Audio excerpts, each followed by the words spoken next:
Morav Rabotai, nous sommes ici donc dans notre émission. En même temps, nous diffusons nos cours habituellement toutes les semaines. Nous sommes aujourd'hui le 18 Sivan. 18 Sivan, c'est un nombre, un chiffre très important.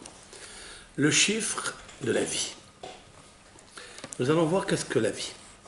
Il est inversé dans les proverbes du roi Salomon, qui est très connu, très répandu, qui ner mitzvah, car le ner est une mitzvah. C'est-à-dire la mitzvah est comparée à un ner, une bougie. Une bougie a un support et a une lumière, une flamme. Ça, c'est la mitzvah. Nous avons aussi Torah or.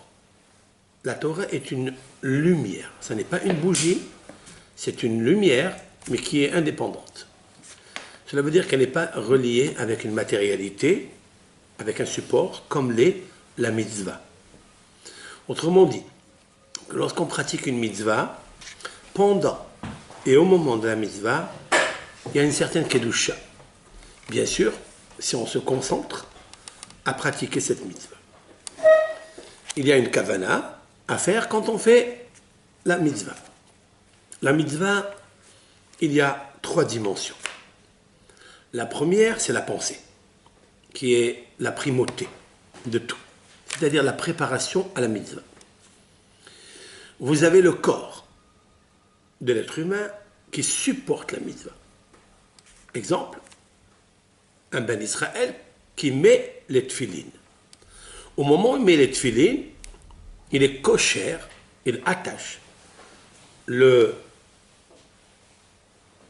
la mitzvah, c'est-à-dire les téphilines, les phylactères, il les attache à son corps.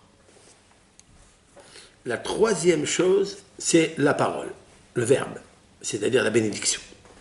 Il y a donc la pensée, qui est invisible, il y a le corps qui est visible, il y a la parole pendant la mitzvah. Une fois qu'il a fini sa prière, qu'il a lu le schéma, parce que chaque juif, s'il réfléchit 5 secondes, il peut accomplir 2 mitzvot de la Torah. Il va se faire plaisir à sa neshama, il va renforcer sa neshama en pratiquant la tâche des mitzvot par les téphilines à son corps et la lecture du schéma, qui est une mitzvah de la Torah. 2 mitzvot de la Torah en quelques secondes, qui n'ont rien à voir avec la prière. Déjà, qu'il arrive à faire cette mitzvah de Tefili, qui représente l'unicité de Dieu, avec, bien sûr, l'acceptation du joug des mitzvot et céleste. Ça, c'est pendant la mitzvah. Mais une fois qu'il a fini la mitzvah, son corps est dépouillé et libéré, autrement dit, de la kedusha. Ça, c'est comparé au nerf. Nerf, au moment où on l'allume, il est allumé, mais il est sur un support. Dès lors que la cire s'évapore, eh bien, la flamme s'éteint. La kedusha s'éteint. Torah or, la Torah, ça n'est pas pareil. La Torah est une dimension qui est à part. C'est la raison pour laquelle un ben Israël, une bat Israël qui étudie la Torah, au moment où elle étudie la Torah, elle le protège. Et même quand il a quitté la mitzvah, elle le protège. Comme dit le Talmud, Be'idna de'asigba magna umatzla. Au moment où il est préoccupé à connaître la mitzvah, à connaître la raison pourquoi Hachem nous a dicté tel ou tel commandement. Et il s'exalte sur les paroles de Hachem. Son esprit est attaché à cette lumière qui n'a rien à voir avec le support matériel. Eh bien, même quand il quitte la mitzvah, la Gemara dit Magna, elle le protège. Elle le protège du Yetzer Hara qui peut arriver à tout instant, car il nous faut toujours monter, sans cesse. Comme il est marqué, Be'alotra et anerot el mul pene amenora. Fais monter les nerot, les bougies, el mul pene amenora. Le mul pene amenora est égal à la branche centrale de la menorah. Il y en avait 7 branches et il y avait donc 3 à droite et 3 à gauche. Celle du centre qui était la mitzvah qui représentait l'unicité de Hachem. L'unicité de Hachem, cela veut dire la Shekhinah. Et c'est la raison pour laquelle il fallait que Aaron, comme on va l'expliquer de suite selon les 2 pirouchim de Rashi, c'est pourquoi le mot Beha'alotra, lorsque tu feras monter les flammes de la menorah, ça n'est pas écrit Behadlikra, lorsque tu allumeras les flammes de la menorah. C'est pour nous dire, dit Rashi, première explication, parce qu'il fallait rester attaché avec l'allumette, hein, si l'on peut dire ainsi, jusqu'à ce que la flamme puisse monter. D'elle-même. C'est-à-dire qu'il fallait qu'il résiste à l'allumage et de voir de ses propres yeux que la flamme puisse monter. Ça, c'est la première explication. La deuxième explication, parce qu'il fallait mettre une estrade pour monter, allumer la menorah. C'est la raison pour laquelle c'est marqué Be'alotra. Autrement dit, quand tu monteras l'estrade, alors il y a un néroth. Alors, après, bien sûr, tu allumeras les néroths. Mais ce sont 2 explications qui sont du sens littéral. Mais il nous faut, nous, dans notre cours, apporter un peu de remez, un peu de sod, car c'est l'objet du cours. Et c'est la raison pour laquelle il s'appelle remez, d'ailleurs, allusion. Allusion sans illusion. Je voudrais, avec l'aide de Hachem, expliquer que la menorah, elle n'est pas seulement une mitzvah d'allumer pour éclairer le Beth Amikdash, parce que, en fait, c'est ça le but, comme on va le voir dans le Midrash. Mais le but de la menorah, c'est de se rappeler l'unicité du peuple d'Israël qui est créée par l'unicité des lumières de droite et des lumières de gauche. Je veux dire, les personnes des Béné Israël, qui a un groupe qui étudie la Torah, ceux qui sont attachés aux lumières qui sont à droite de la Torah, et ceux qui travaillent et qui aident ceux qui étudient la Torah. On appelle ça Nerot Yeminim, c'est-à-dire les bougies, les âmes juives qui sont à droite, qui étudient la Torah, qui est à droite, nous allons le dire, pourquoi, et les personnes juives qui ont un cœur extraordinaire, qui travaillent et qui brisent leur instinct pour allumer leur neshama par rapport à l'aide financière qu'ils donnent à leurs frères qui étudient la Torah. Autrement dit, que là, il est inversé dans les proverbes du roi Salomon, encore une fois, il est marqué comme ça, Orech Yamin Bimina. La longévité, celui qui veut avoir la longévité, Bimina. Il faut qu'il s'occupe de sa droite, la droite de la Torah. Cela veut dire quoi? Étudier la Torah, les Shem Shamaim, pour le nom de Hachem. Osher vechavod bismola.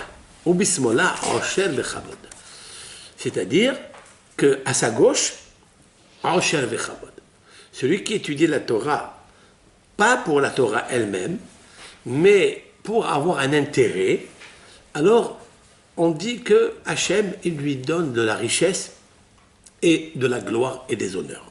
Ça ne veut pas dire que celui qui étudie la Torah, les Shem Shamaim, n'aura pas d'honneur. Au contraire, il en aura plus. Mais il aura un honneur qui restera à jamais.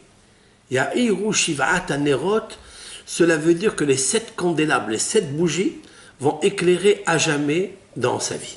Nous allons expliquer un peu plus. Il nous faut savoir que le moussar est la 3e partie des 3D, 3 dimensions. Nous avons parlé de Ner Mitzvah, Torah, Or, étude de la Torah, mais il est encore un volet, une étape qui est la 3e et qui est extrêmement difficile et indispensable à l'homme. Celle qu'appelle le roi Shlomo, de mémoire bénie, Torahot Moussar, c'est-à-dire les réprimandes du Moussar. Le Moussar, c'est quoi? D'où est tiré le mot Moussar? Quel est le radical du mot Moussar? Quelle est la racine du mot Moussar? Moussar vient du mot Yissourin. Yissourin, cela veut dire souffrance. Le peuple d'Israël est arrivé dans ce monde pour accomplir les mitzvot. Et les mitzvot, on sait très bien qu'on ne pratique pas une mitzvah pour profiter de la mitzvah. Mitzvot lav lehnot nitnu. Les mitzvot n'ont pas été donnés au Ben Israël, Bat Israël, pour profiter de la mitzvah. Et là, pourquoi alors? Pour les tsaref bahen bene adam. C'est pour épurer, pour purifier l'être humain. Tel un forgeron qui va mettre le chalumeau sur le fer ou sur l'or pour essayer d'extirper de lui toutes les impuretés. Comme un diamant qu'on va essayer de tailler pour lui donner tous les éclats dans ses six extrémités. Et en fait, la mitzvah, c'est l'éclat de Dieu qui pénètre à l'être humain, car il est très difficile d'accomplir une mitzvah. C'est la raison pour laquelle il a besoin de Torahot Moussar. Torahot Moussar, cela veut dire qu'il est obligé de recevoir, d'accepter, d'admettre les réprimandes. C'est la chose la plus difficile. Comme a dit le roi Shlomo dans un autre proverbe, il a dit Shomea Tochaha, celui qui écoute les réprimandes, les reproches, Bekerev Hachamim Yalin. Cette personne peut habiter au milieu des sages. Ça veut dire que pour acquérir la sagesse, il faille que son cœur se purifie. C'est ce que j'expliquais dans le cours précédent, dans ce que j'appelais que le cœur comprenne. Pour que le cœur puisse comprendre, il faille le frapper, il faille le tailler, il faille le perforer. Je parle du cœur spirituel, bien sûr. Et en fait, Torahot Moussar, lorsqu'un Ben Israël, pour avancer, il a besoin qu'on lui montre dans un miroir ce que, en fait, il est. Car l'Éternel va récompenser la personne, pas selon ce qu'il pense, ou selon ce qu'il fait, c'est selon ce qu'il est. Dis-moi ce que tu es, je te dirai qui tu es. Ce que j'ai, je suis. Ce que je suis, j'ai. En fait, le Gan Eden et le Gehinam n'existent pas. C'est ce que l'homme va posséder, va acquérir par le biais de la mitzvah, par le biais de l'étude de la Torah, s'il mérite, parce que c'est la plus grande mitzvah de la Torah, qui est donc la plus grande récompense de la Torah. Pourquoi? Parce que étudier la Torah, ça n'est pas se focaliser sur une mitzvah comme les téphilines ou la mezouza ou autre. C'est de regarder le champ visuel de la connaissance de Dieu. C'est ce qui amène l'homme à connaître plus particulièrement Hachem. Dans la Torah, il y a tout ce qu'il y a dans ce monde, puisque le Zohar HaKadosh a dit, Rabbi Shimon bar Yochai a dit, Istakel be'oraita ubara alma. L'Éternel a rendu visite à la Torah. Il a observé la Torah. Et il a créé le monde. Pas seulement le monde qu'on connaît. Nous avons dit au nom du Zohar qu'il existe 7 mondes, 7 terres, et nous ne connaissons que celle qui est ici, et on ne connaît pas les autres. Dans ce monde-là. Et c'est la raison pour laquelle c'est celui qui étudie la Torah va connaître plus Hachem. Comme Rabbi Shimon bar Yochai, comme Rabbi Akiva, comme Rabbi Be'ema Lanes, qui étaient assidus à l'étude de la Torah toute la journée. Nos tzadikim, qui sont aujourd'hui les Gdolei Torah, et ceux qui étaient dans les générations d'avant, leur souhait était de garder une place dans le Beth HaMidrash. Ça n'est pas pour rien, d'ailleurs, que, comme je dis toujours, que le dernier docteur de la Gemara s'appelait Rav Assi. Rav Assi, c'est un Rav qui est assis, qui est assidu. Parce qu'il a compris que pour comprendre la Torah, il faut s'asseoir. Et s'asseoir, ça n'est pas avoir une bonne tête. On n'a pas besoin d'avoir un bon cerveau, une belle intelligence. Non. C'est pouvoir s'asseoir et ne pas bouger de sa place. Et d'essayer d'étudier pas à pas, minute par minute, pour gagner la lumière de la Torah. Et pour gagner la lumière de la Torah, il faut émonder, comme un arbre, les traits de caractère. Pour ça, elle est venue en 3e position. Il me semble que Shlomo HaMelech nous décrit la feuille de route à suivre par étage. En commençant d'abord par la mitzvah, en pratiquant la mitzvah, c'est vrai. En étudiant la Torah, c'est aussi beau, c'est magnifique. Mais la dernière, qui est le support pour ces deux mitzvot incommensurables, c'est Torahot Moussar. Cela veut dire d'accepter le reproche. Nous allons voir comment Aaron, à Cohen, c'est la personne parfaite qui a compris que l'attachement à Hachem passe par les mitzvot, mais passe aussi par le moussar. Aaron à Cohen, disent nos sages, qu'est-ce qui se passe? Pourquoi Dieu lui donne cette mitzvah si particulière? C'est d'allumer les néantes. Mais d'abord, je voudrais lire le verset dans le texte direct, parce que lire le verset dans la Torah, c'est recevoir la lumière qu'elle contient, qu'elle recèle. Et lorsqu'un Ben Israël regarde le texte, regarde le Vaïdaber, Adonai el Moshe lemor, Hachem a parlé à Moshe en disant, bien sûr, au mont Sinaï toujours, Daber el Aharon, parle, discute avec Aaron. Ve'amarta elav, et tu lui diras, alors, nous avons déjà dit qu'il existe dans la Torah deux façons de message. Le premier qui est Daber, qui est dur, Dibour, Ve'amarta amira, qui est douce. Comme il est marqué dans la Bible, concernant le don de la Torah, l'Éternel a dit à Moshe, Ko tomar el bet Yaakov, utdaget l'ibn Israël. Ainsi, tu parleras à la maison de Jacob, disent nos sages, aux femmes, et au béni Israël, taguet, tu diras des choses dures. Rachi explique au nom de nos sages, Tomar amira benahat. Tu dois parler aux femmes avec douceur. Il nous faut toujours parler à nos douces sœurs en douceur.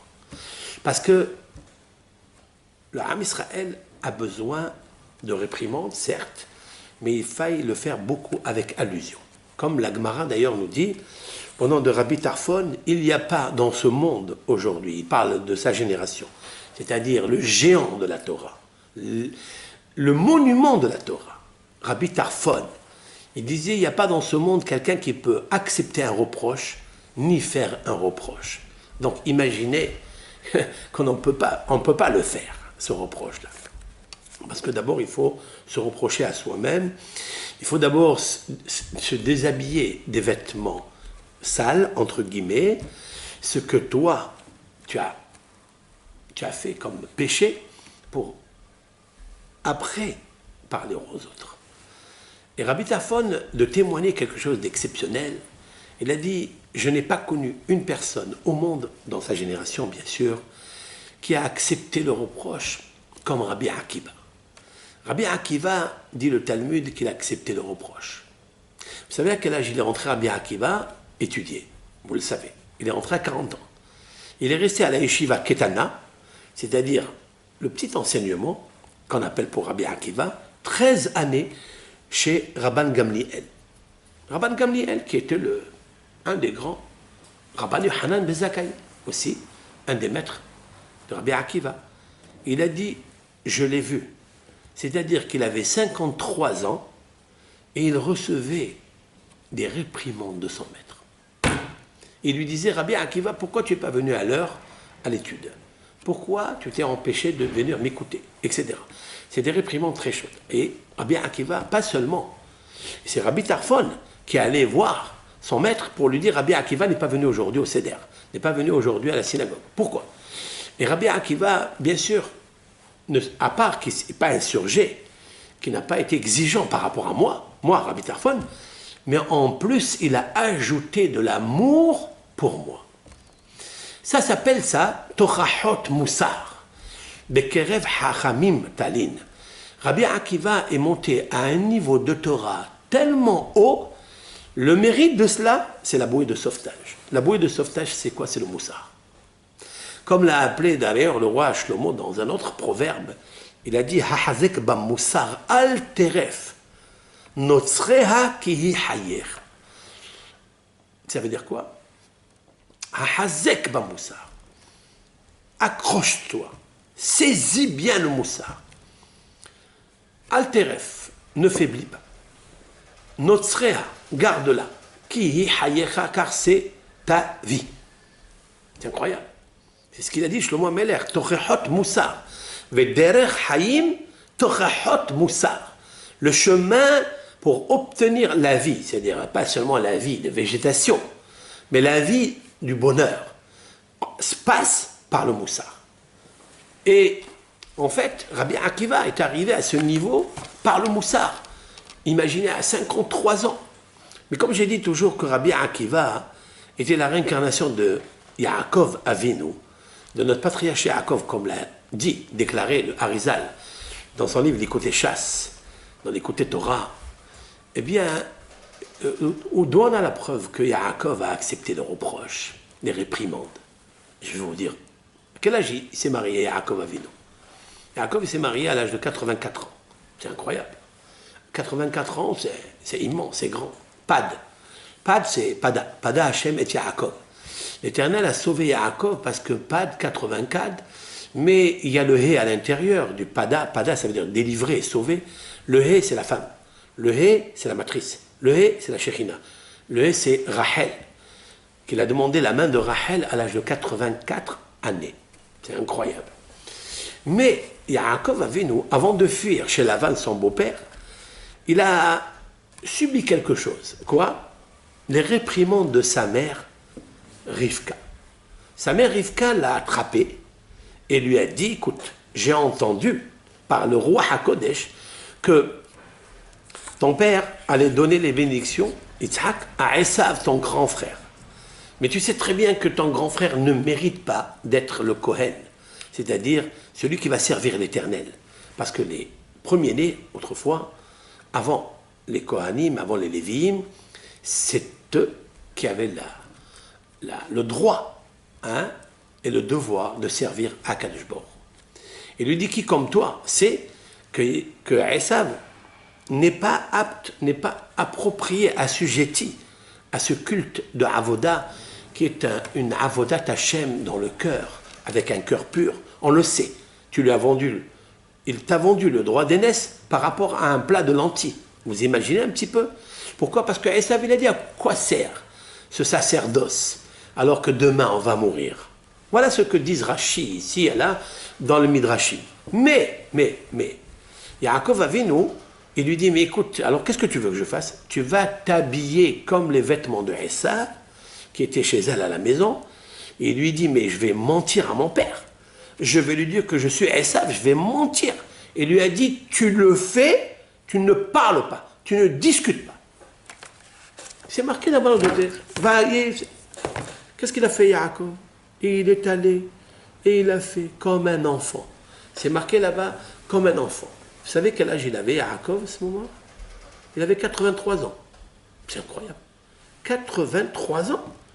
83 ans, une maman, c'est elle qui l'a habillé. Et Yaakov, il dit rien. Anus al-Pia Dibour.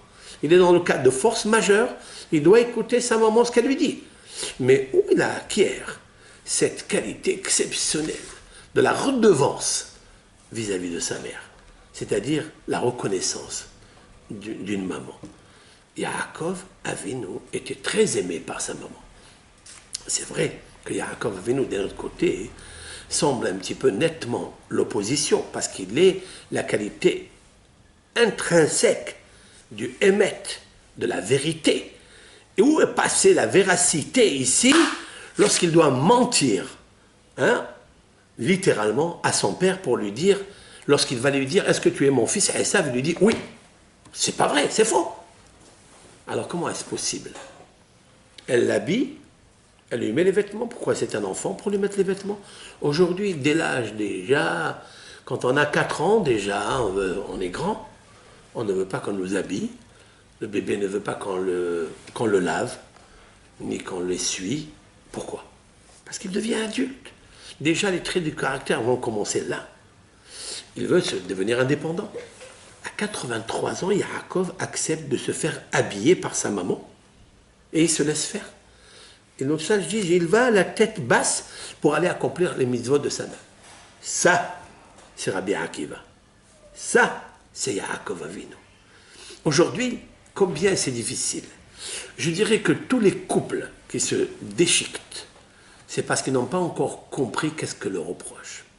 S'ils avaient compris que Tochachot Hayim c'est Derech Tochachot Moussar, c'est-à-dire il faut un chemin gavoa, il faut un Derech Bahayim. Il faille avoir un chemin dans la vie, un chemin gavoa, très très très haut. Il ne faut pas aspirer à très très bas. Il nous faut toujours regarder celui qui est plus grand que toi dans la Torah, celui qui est plus grand de toi dans le Moussar, celui qui est plus grand de toi dans les Midot, celui qui est plus grand que toi dans la fuite des honneurs, de la récolte des honneurs, dans la fuite de la récolte de l'argent. Dans ce monde, on est avide à connaître et à savoir et à acquérir et acquérir et acquérir. Et plus l'homme, il veut, et plus il a soif. À quoi ça ressemble cela? Ça ressemble à une personne qui a soif et qui boit de l'eau salée. Plus il en boit de l'eau salée, et plus il a envie. Ce monde ne s'arrêtera jamais si on ne stoppe pas le robinet qui jaillit. Vous n'allez pas dire un robinet, ce n'est pas un petit robinet, c'est un fleuve qui jaillit de ta'avot, d'envie, de plaisir, de pouvoir. Nous allons voir que Aaron, c'est la personne qui a accepté toute sa vie les réprimandes. De qui? De son petit frère, Moshe Rabbeinu. Il y a plusieurs textes dans la Torah, et notamment celui qui nous a coûté très très cher. C'est la fabrication du veau d'or. Aaron, il va essayer de retarder le peuple d'Israël parce que le Satan avait induit en erreur le peuple d'Israël en leur montrant dans le ciel le cercueil de Moshe, lorsque la Torah nous dit dans le texte Kizeh Moshe Ha'ish Asher Ha'elanu Me'eretz Mitzrayim Lo Yada'anu Mehayalo. Le Satan leur a montré le cercueil de Moshe en disant Kizeh, car celui-ci, pronom démonstratif, Zeh Ha'ish, cet homme-là qui nous a sortis d'Égypte, on ne sait pas ce qui lui est arrivé. Il a tardé de 6 heures. Les 6 extrémités, le temps de dire 6 mots, Shema Israël, Hashem Elokeinu, Hashem Echad. C'est pourquoi les 6 extrémités, c'est pourquoi la force du Magen David se trouve dans l'unicité de Dieu, et se trouve justement dans les 3 nérotes qui symbolisent ceux de droite, et les 3 nérotes, bougies, qui symbolisent ceux de gauche. Cela veut dire qu'il y a 6, mais ces 6 mots convergent vers celui qui est central, la branche centrale, parce qu'il faut centrer sa vie pour se brancher à la Emouna, qui est l'unicité de Akadosh Baruch. Aaron a été très très affaibli lorsque le peuple d'Israël lui a demandé cela, mais il était obligé de Shem Shamaïm pour retarder ce peuple qui était un peuple de Erev Rav, crépuscule, qui a apporté toute la misère au peuple d'Israël. Et en fait, lorsque Moshe va descendre, il va réprimander Aaron. Et Aaron lui dit, Seigneur, avec des mots tellement doux, Aaron à Cohen, le grand prêtre, celui qui va devenir le grand prêtre, celui qui va changer tout le statut des Lévi'im en Kohanim. C'est celui qui va mériter de nous faire la Birkat Kohanim. Dans la paracha de la semaine précédente, parachat Nassau, il y a 60 lettres dans la Birkat Kohanim, avec 15 mots. Cela veut dire 75 valeurs numériques Kohen. C'est la même valeur numérique Kohen, parce que le Kohen, c'est lui qui pratique de sa bouche les 15 mots dans le dernier Shalom, parce qu'il est la qualité principale qui est aimée par Hachem, le Shalom. Et comme il aime le Shalom, c'est lui qui devra dire la Birkat Kohanim pour bénir le Ham Israël. C'est pourquoi Rabbeinu Akadosh, notamment celui qui a écrit la Torah orale, Rabbeinu Akadosh va parler dans sa première Mishnah qui parle du Kriyat Shema, de l'unicité de Dieu, à savoir les 6 mots du Kriyat Shema, pour honorer et glorifier le 7e qui est la Shekhinah, qui s'appelle Moul Penea Menorah, le visage de la Menorah. Eh bien, il va parler des Kohanim. À quel moment nous lisons le Shema, le soir? Lorsque les Kohanim, dit Rabbeinu Akadosh, rentrent le soir pour manger la terouma. Pourquoi il nous parle des Kohanim? Pourquoi on ne dit pas tout simplement, les Kohanim, quand ils mangent la Teruma? Le soir, c'est-à-dire à la sortie des étoiles. Eh bien, la lecture du schéma le soir se pratique lorsque les étoiles sortent, c'est-à-dire la nuit. Pourquoi nous parlons des Kohanim? Explique un des grands maîtres, le Tosfot Yom Tov, qui est un grand maître. Il explique parce que Rabbeinu Akadosh, il va terminer la Torah orale par un mot, Shalom. En citant le verset, ça c'est dans Kinim, c'est dans la Mishnah de Kinim, à la fin des Mishnayot, en Anksin, pardon, dans Anksin, là-bas, c'est marqué Adonai Yevarech et Amo Bashalom. Voilà le mot Shalom. Qui est-ce? C'est le Kohanim. C'est pourquoi il commence avec le mot Kohanim pour nous dire la qualité que, de quoi? Ça ne vaut pas la peine, je vous dis quelque chose. Ça ne vaut pas la peine de venir dans ce monde, ici, bas, même pour glorifier Dieu, même pour unifier Dieu dans le schéma, dans tes mitzvot, dans ta tzedaka, dans tout ton judaïsme que tu penses connaître, si il n'est pas basé sur le shalom. Et maintenant, commence le cours. Puisque Aaron accepte le reproche, s'il accepte le reproche, en vertu de quoi il accepte? En vertu du shalom. Même quand on l'a crié, même que Moshe Rabbeinu l'a, entre guillemets, froissé sa modestie. Il aurait pu s'insurger et dire, écoutez-moi, qu'est-ce que j'ai fait moi? C'est eux, c'est celui. Vous savez ce qu'il pouvait faire? Il peut lui ramener tout à son sens. Moshe Rabbeinu, qui a converti ce groupe crépuscule? Qui a fait monter Micha? Celui qui a créé le veau d'or. Hein? Celui qui a jeté la tasse, le tasse, c'est-à-dire la plaque, où était marqué Allez, Chour, concernant Yosef, celle que Moshe Rabbeinu avait fabriquée pour faire monter le cercueil de Yosef du Nil d'Égypte. Hein? C'est Moshe Rabbeinu. Vous savez que ce tasse-là, c'est-à-dire cette plaque, est restée dans l'eau. Et il y a eu Micha, qui est allé, un des convertis égyptiens, que Moshe Rabbeinu a sorti des briques pyramides, parce que quand il n'avait pas de stock, de paille, de ciment, de briques, il prenait des petits bébés, même égyptiens, et il les rentrait dans les briques. Moshe Rabbeinu, un jour, il arrive et il voit un bébé vivant entre les briques, avant que le ciment ne se concrétise, ne durcisse, il l'a sorti de là. Et Hachem lui a dit, attends, qu'est-ce que tu fais? Il dit, qu'est-ce que je fais? D'abord, je suis humaniste avant de recevoir la Torah. D'abord, comment?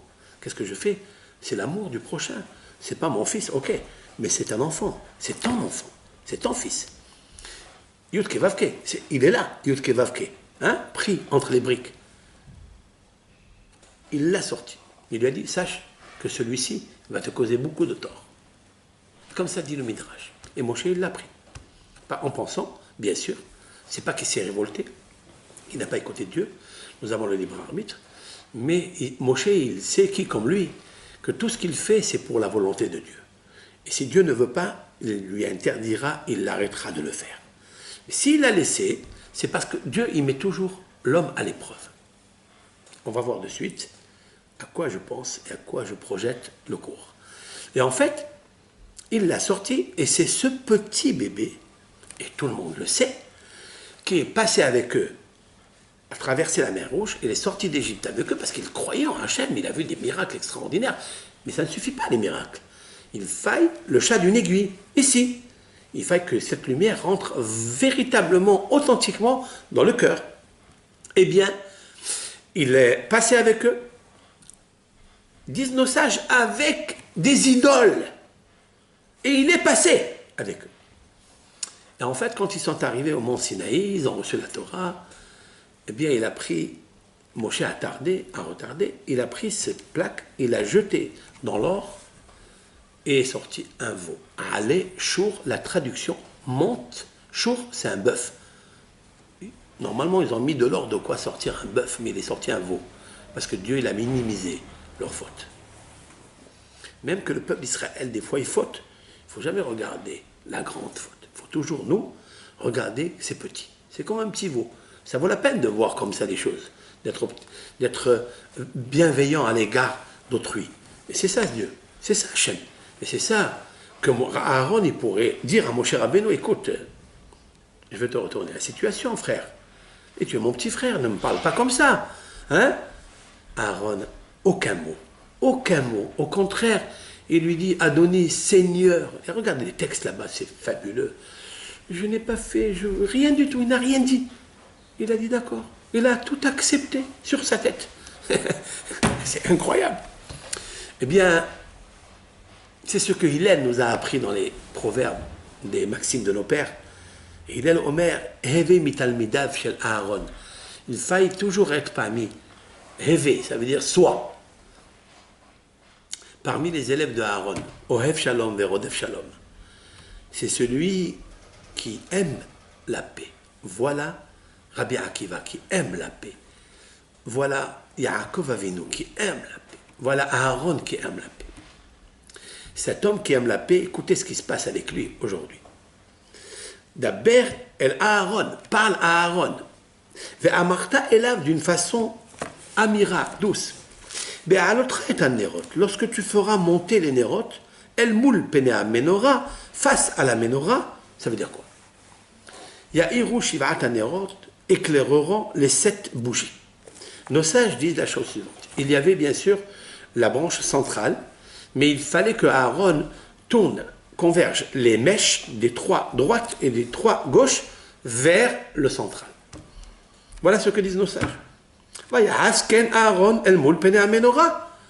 Et Aaron a convergé les mèches vers la branche centrale. Autrement dit que toutes les 6 branches avaient le visage sur celle qui était au milieu, mais celle du milieu montée vers le haut. Ici, je vois ce qu'on appelle le shalom, la ahdout. Comment on peut obtenir le shalom et obtenir bien sûr la bénédiction de Dieu si on converge les visages de ceux qui sont à droite, c'est-à-dire ceux qui étudient la Torah, et ceux qui travaillent pour pratiquer les mitzvot, parce qu'il faille travailler, et la mitzvah est de travailler, la halacha est de travailler. Comme Rabbi Ishmael, dans le traité Berachot, page 35b, entre Rabbi Ishmael et Rabbi Shimon ben Yochai, il y a ceux qui étudient, ceux qui peuvent étudier, et qui méritent d'étudier, mais il faille qu'ils le fassent avec puissance. C'est-à-dire s'adonner à l'étude de la Torah concrètement, toute sa vie, si c'est possible. Parce que la Torah est la vie. Pour ça, il faut beaucoup de force. Et ça n'est pas donné à tout le monde, certes. Mais ceux qui convergent vers la gauche, c'est-à-dire ceux qui travaillent vers la gauche, ceux qui sont faibles, parce que ce n'est pas tout le monde qui peut étudier la Torah, eh bien, ceux-là, ils ont leur mitzvot, mais ils doivent converger vers la menorah. Ça veut dire, là où tu es, l'essentiel, c'est de se regarder. Autrement dit, et c'est un miroir extraordinaire que la Torah nous présente ici, ce sont que les 3 bougies de droite doivent regarder la branche centrale qui est vers le haut. Les 3 bougies de gauche doivent regarder aussi la branche centrale qui va vers le haut. Mais, quand on regarde les 3 bougies qui se regardent ensemble, en même temps qu'ils regardent le haut, celle qui est au milieu, mais ils se regardent en même temps. Ça, c'est un grand sod. Très, très grand sod. Et avec ça, je voudrais répondre à la question de Nahmanide. Nahmanide pose une très belle question. Pourquoi? Parce que, disent nos sages, et Rashi est rapporté, il dit la chose suivante. La manismecha parashat amenora, pourquoi cette péricope de la menorah, ce passage de l'allumage de la menorah, il a été juxtaposé les parashat Nisi'im à la section des présidents de la communauté. Dans la paracha de Nassau, la Torah a dessiné comment chaque tribu a apporté un sacrifice le jour de l'inauguration du Mishkan. C'est-à-dire la Shekhinah descend, Aaron bénit le peuple, Moshe bénit le peuple. Et qui est-ce qui sert ce jour-là, le premier jour? C'est qui? Toutes les tribus, excepté celle de Aaron. Les filles, et nos sages disent, les filles, pourquoi elle a juxtaposé donc l'allumage de la menorah au korbanot qu'ont fait les Nessi'im, les filles. Parce que Shera'a Aaron, lorsque Aaron a vu Hanoukat Nessi'im, l'inauguration des princes d'Israël, Halsha Asda'to, alors il s'est démoralisé littéralement. Aaron, Halsha, s'est affaibli, alors, Da'to, son esprit, chez Lohaya Imahem Hanouka, parce qu'il n'était pas avec eux, parmi eux, sa tribu en tous les cas, n'était pas dans l'inauguration des sacrifices. Lohu, ni lui, Velo Shifto, ni sa tribu. Voilà pourquoi Aaron s'est affaibli. Il ne fait pas partie des tribus d'Israël, alors que le Lévi est une tribu d'Israël, c'est la troisième, c'est le fils de Léa.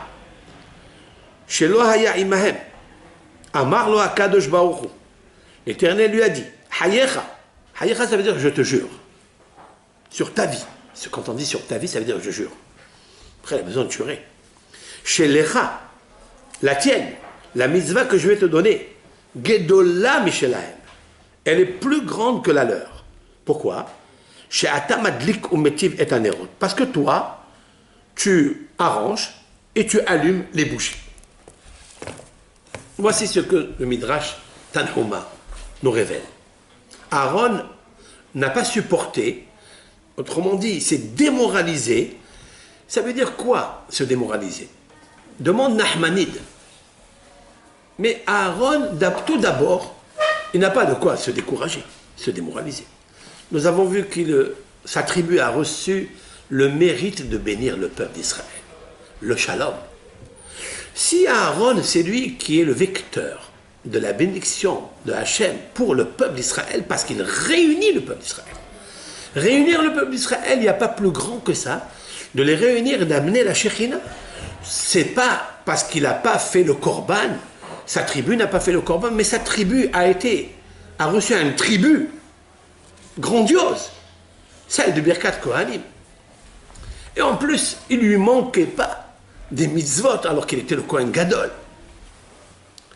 Lorsqu'on porte le pectoral, où sont enchâssées les pierres d'Israël, où est gravé tous les noms des Shevatim, c'est-à-dire les 12 tribus, il y a mieux que ça. Lorsque vous allez rentrer dans le Saint des Saints, le Kodesh HaKodashim, le jour de Kippour, seul Aaron, il doit s'affaiblir parce qu'il ne fait pas partie de l'inauguration en offrant un sacrifice. Ça veut dire quoi? Ça, c'est la première question. La deuxième question est, il y a une mitzvah dans le Beth Amikdash qui est la Ketoret Asamim, c'est-à-dire la combustion des plantes aromatiques, la Ketoret, les encens. Celui qui tenait l'encensoir avec les 11 encens, le seul, c'est le Kohen, c'est Aaron. Cette mitzvah, elle est particulière à lui, tout seul. Alors, en quoi Aaron a reçu cette faiblesse qu'on appelle Halsha Da'ato? Il s'est affaibli Da'ato. Ça veut dire Da'ato. Voilà ce que dit Nahmanide. Et Nahmanide va répondre quelque chose. Comment Hachem l'a consolé? Uniquement par l'allumage des bougies, de la menorah. Parce qu'en fait, les sacrifices ne durent que lorsqu'il y a le Beth Amikdash. Lorsqu'il y a le temple, lorsqu'il y a le Mishkan, mais dès qu'on va rentrer du désert, où il n'y a plus de tabernacle, on va construire le Beth Amikdash. Mais le Beth Amikdash a une durée de temps. Il dépendra du cœur de Béni Israël. Pour que la Shekhina puisse résider dans le Beth Amikdash et bénir l'ensemble du monde à travers le peuple d'Israël et à travers les Kohanim et les Lévi'im qui travaillaient dans le Beth Amikdash, il fallait être pur. Il fallait recevoir dans son cœur la Shekhina avant de la recevoir autour ou à l'intérieur de murs qui sont en pierre ou en bois ou en tenture. Ça n'est pas ça l'essentiel. L'essentiel, c'est le cœur du peuple d'Israël. Mais Shachanti Betocham, je résiderai parmi eux, dit le texte. Mais le jour où le Beth Amikdash se détruit, il n'y a plus de korbanot, il n'y a plus de sacrifices, il n'y a plus de... Même la Ketoret Samim, c'est-à-dire la mitzvah de pratiquer l'encens, il n'y avait plus. Tandis que la Nérot sent tout le temps. Pourquoi? Dit Nahmanide. Parce qu'il va arriver un moment où le peuple d'Israël va recevoir un miracle j'ai nommé le miracle de Hanouka. Le miracle de Hanouka, c'est d'allumer les bougies. Il n'y a pas de Beth Amikdash, tout est souillé, il n'y a pas de korbanot, mais il y a une mitzvah que Dieu, il dit, attention, les Kohanim, jadis, grâce à Aaron, allumaient la bougie de la menorah, les 7 bougies, et grâce à ça, je vais vous faire un miracle extraordinaire. Quoi? Vous allez trouver une fiole qui était signée par le sceau du Kohen Gadol, qui est Aaron, et grâce à ça, vous n'allez pas allumer un jour, même si c'est suffisant d'allumer un jour, vous allez allumer 8 jours, c'est-à-dire le jour plus 7. C'est ce qu'elle a fait, c'est incroyable. Et pour ça, il le console. Voici ce que dit Nahmanide. Il n'y avait pas de Beth Amikdash, et on a trouvé quand même l'huile, on a redémarré. A priori, cette réponse est très mal comprise, parce qu'on ne saisit pas où est la consolation pour Aaron. Mais avec l'aide de Hachem, je voudrais dire, voici la consolation. Aaron, tout d'abord, quand on parle de lui, on dit, mais il a assez de mitzvot. Il a la mitzvah particulière de bénir le peuple d'Israël, d'allumer les encens. Il a d'autres mitzvot, de porter le pectoral sur lui, avec les 8 vêtements. Tout ça, c'est bien. Mais Aaron, il a faim. Il a très faim des mitzvot. C'est pas quelqu'un qui, plus il en a, ou moins il en a, et il se rassasie. Non. C'est quelqu'un qui est bé'alotra.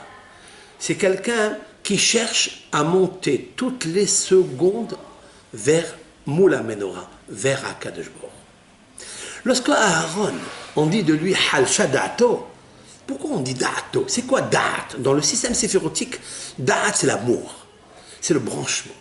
Cela veut dire priver Aaron de faire le sacrifice. Ça n'est pas de le priver de faire une mitzvah, pas du tout. C'est de le priver d'avoir en plus et encore un attachement à Akadosh Baruch. C'est ça que Aaron y recherche. Pourquoi? Parce que plus il s'attache à Hachem, il s'attache aussi au béni Israël. Et le fait de dire qu'il ne s'est pas trouvé, lui et sa tribu, parmi l'inauguration des sacrifices, cela veut dire quoi? Ça veut dire qu'Aaron il cherche quelque chose. Peu importe qu'il fasse la bénédiction, lui, singulièrement, spécifiquement à lui, il ne veut pas ça. À lui, il ne veut pas. Il veut avec les autres, avec le groupe. Il me semble que Aaron s'est fâché parce que Aaron cherche une seule chose, d'unir les Neshamot du peuple d'Israël. Aaron, c'est celui qu'un jour, il a provoqué la désunion du peuple d'Israël, lorsqu'ils ont fait le veau d'or. Et ça, il veut le rattraper. Comment on rattrape cela? En étant avec le groupe, en ne faisant pas les choses seuls, parce que cela montre quelque chose. Cela montre que tu fais ça pour toi. Tu ne le fais pas pour Hachem. Parce que si tu fais pour Hachem, Hachem c'est une seule chose, c'est Israël. C'est le peuple d'Israël. Uni. C'est les 304 805 lettres de la Torah. C'est l'union des Nérotes. Ça fait une menorah. Cette menorah, il fallait la faire miksha'ahat. Miksha'ahat, ça veut dire d'une seule pièce. Parce que le peuple d'Israël n'est pas divisible. Il ne doit pas y avoir de scission dans le peuple d'Israël. Et Aaron, Halcha Da'ato, c'est-à-dire le branchement avec le groupe, avec l'unité du peuple d'Israël. Toutes les tribus ensemble, même si chacun avait son fanion, mais toutes elles convergeaient vers une seule chose. Autour du Mishkan, autour de la Shekhinah. On doit tous aller vers le centre, l'âme centrale. Yud-Ke, Vav-Ke, le nom de Hachem. Et lorsqu'on se voit en restriction, on recule du groupe de tous les 12 tribus, Halcha Da'ato. Alors son amour s'est affaibli. Ça veut dire quoi? Ça veut dire qu'il a compris ici qu'il manque quelque chose. Il va lui manquer une lumière. Il va lui manquer quelque chose pour s'attacher au peuple d'Israël. Et de dire que je vais faire la Kétoret. Qu'est-ce que la Kétoret? La Kétoret, c'est les encens. Les encens, cela veut dire les 11 encens dont il y avait 10 qui étaient parfumés et il y avait une qui s'appelait la Helbena qui avait une mauvaise odeur. Mais Hachem Yitbarach, il a dit, cette mauvaise odeur qu'il y a ici, lorsque tu vas l'associer avec ces plantes aromatiques 10, au nombre de 10, elle va donner une odeur qu'on ne peut pas obtenir avec les 10 bonnes s'il n'y avait pas celle-là. Elle est indispensable pour la mettre. Et nos sages de décrire que le peuple d'Israël, s'il est 10 et il y a un qui est un peu éloigné, autrement dit, qui sent un peu mauvais parce qu'il fait des péchés, etc., il ne faut jamais s'empêcher de le reculer. Il faut toujours le mettre avec nous parce que grâce à lui, tu vas obtenir un résultat d'attachement à la Shekhinah meilleur que si on n'avait que 10 personnes. On dit d'un minyan qu'il n'y a pas 10 personnes tzadikim, et il n'y a pas une au moins qui est un petit peu helbena, qui sont un petit peu mauvais, si l'on peut dire ainsi. Hein. Ben, il faut le rapprocher avec toi. Parce que Dieu, lorsque le rachat, il brise son cœur pour honorer Dieu, il est comparé à ce roi qui reçoit des cadeaux de ceux qui l'aiment, de ses proches, de ses amis, de ses ministres, de ceux qui comblent de bien. C'est vrai, il est content, mais il est plus content de celui qui s'est éloigné de lui, de celui qui lui a fait concurrence, de celui qui s'est rebellé et qui lui apporte le cadeau. Akadosh Baruch Hu, il accepte le cadeau, il est heureux de cette personne-là. Il faut le mettre avec. Donc, Ramban demande, puisque Aaron, c'est celui qui aime l'unité, ben voilà, l'unité. Ben l'unité, elle est là. C'est la kétoret. C'est pas le fait qu'il le fasse seul. Non, ça, Aaron ne cherche pas à faire les choses seul. Mais à faire avec les autres, voilà, tu as réuni 10 plantes aromatiques bonnes, avec une qui est mauvaise, qui sont mauvais, tu les as réunis ensemble. C'est ça. On fait ce que tu veux, Aaron. Il ne s'est pas consolé de ça. Non. Alors, qu'est-ce qu'il lui dit? Il y a autre chose. Je veux que le peuple d'Israël soit entièrement réuni. Comment? En se regardant l'un avec l'autre. Pas en se mélangeant un avec l'autre. En se regardant avec l'autre. Je vais vous expliquer. Lorsque chaque tribu a fait son sacrifice, la Torah va décrire chacun comment il l'a fait. Chacun avec son intention, avec son cœur. Certes, mais ils sont toujours séparés. Il y en a 12. Mais 12, on peut les compter. 1, 2, 3, 4. Chacun son sacrifice, chacun sa tribu, chacun sa façon de voir. Ça veut dire, même s'ils sont unis pour faire les sacrifices, mais ils sont encore séparés. Ils sont individuels l'un de l'autre. Dans la Kétoret, certes, on a pris une, mais on l'a mélangée, mais elle est mélangée. C'est pas bon ça. Ce que cherche Aaron, c'est une seule chose. C'est converger les visages, les lumières, l'un vis-à-vis de l'autre. Ça, c'est la vraie consolation. Lorsque Hachem, il lui a dit, c'est toi qui vas faire monter les nérotes. Faire monter ici, ça veut dire quoi? À part le premier sens de Rachi, à savoir d'allumer, de rester en train d'allumer la flamme jusqu'à ce qu'elle monte elle-même, certes, ou bien de monter sur une estrade pour... Mais il y a autre chose. Be'alotra et anorot. À quel moment tu peux faire monter les bénis Israël? À quel moment tu peux faire monter le peuple d'Israël très très haut en convergeant vers la lumière céleste, vers la Shekhina, Moul Pene Menorah. Il y a Hirou cette fois-ci, Shivat Anerot. C'est pas 6.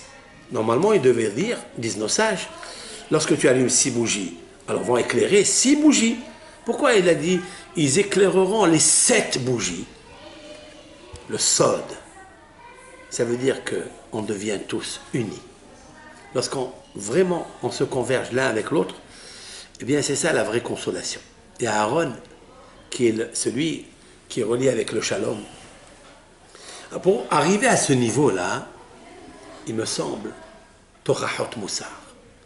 Cela veut dire, la seule bouée de sauvetage du peuple d'Israël, c'est d'accepter la réprimande. Mais ça dépend comment on va la faire, comment on va la dire, et ça on n'est pas capable de le dire. On n'est pas capable de le faire, on avoue, c'était un Talmud explicite. On n'a pas le droit de reprocher à l'un, sauf si tu sais très bien, c'est un passouk dans la Torah, ne l'apporte pas un péché. C'est pour ça qu'il faut prendre sur soi un grand principe dans le judaïsme, un grand klal, c'est de ne parler de personne, d'essayer de parler que du bien des autres, parce que nous sommes dans une exil, dans les affres de l'exil, dans des labyrinthes où le peuple d'Israël ne comprend plus ce qui lui arrive. Ils sont tellement, certains, bien sûr, sont tellement éloignés C'est tellement éloigné, ils sont éloignés dans le domaine, bien sûr, de la tsniout, de la pudeur vestimentaire.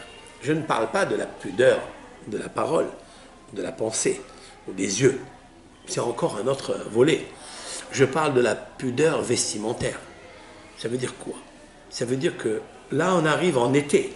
On est en train d'arriver à l'été. Et l'été s'annonce très très chaud. Et on a tendance immédiatement à faire quoi? C'est comme ça, c'est pas une habitude. Hein? C'est une habitude qu'on a.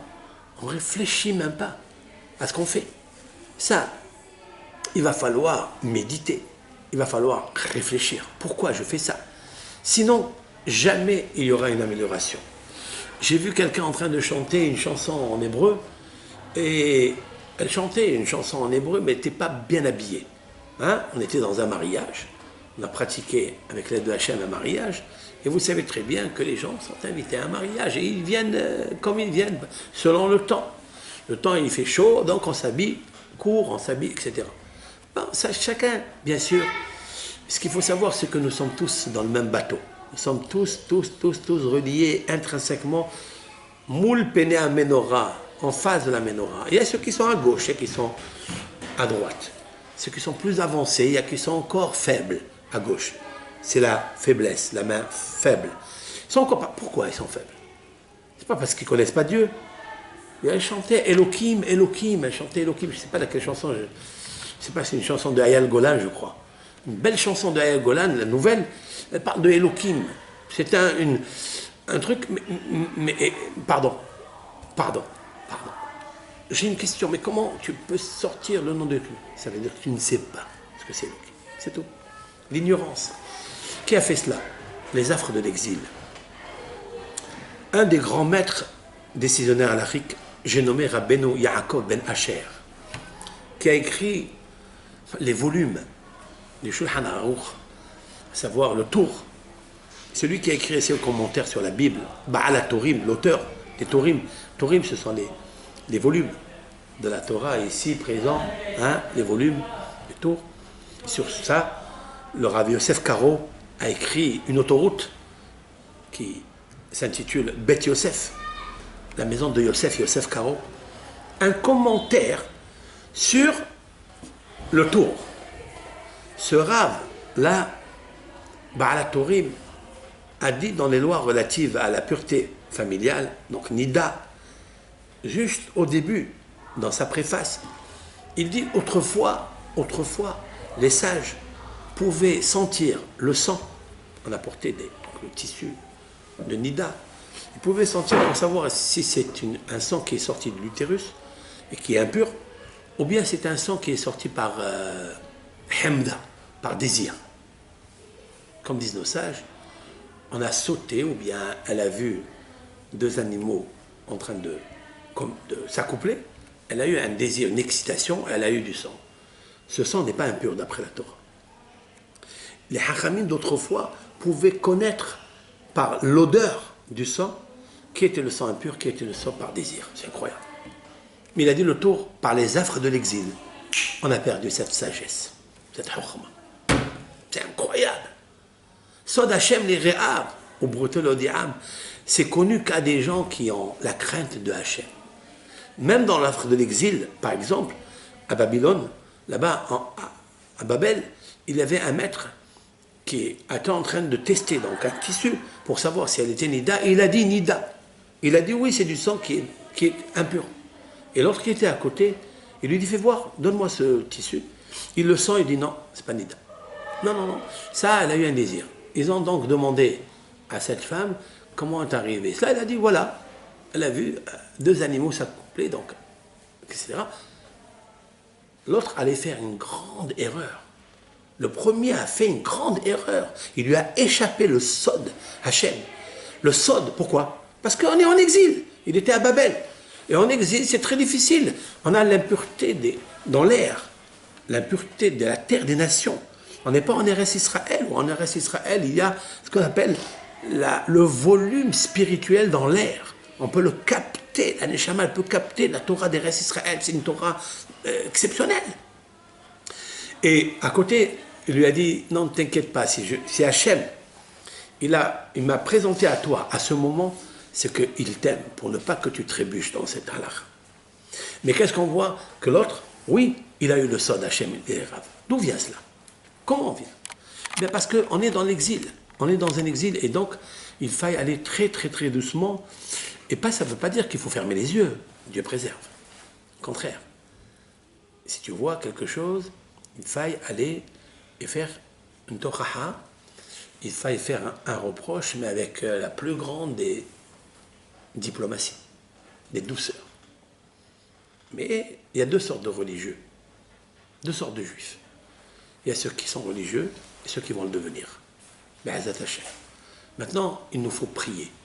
Il faut beaucoup prier pour que le peuple d'Israël réussisse à allumer la menorah pour amener le Mashiach. Et pour allumer cette menorah, il nous faut un homme comme Aaron. Aaron qui aime la paix. Aaron, c'est celui qui a rencontré des Rechaïm dans sa vie. Il a vu qu'ils étaient impies.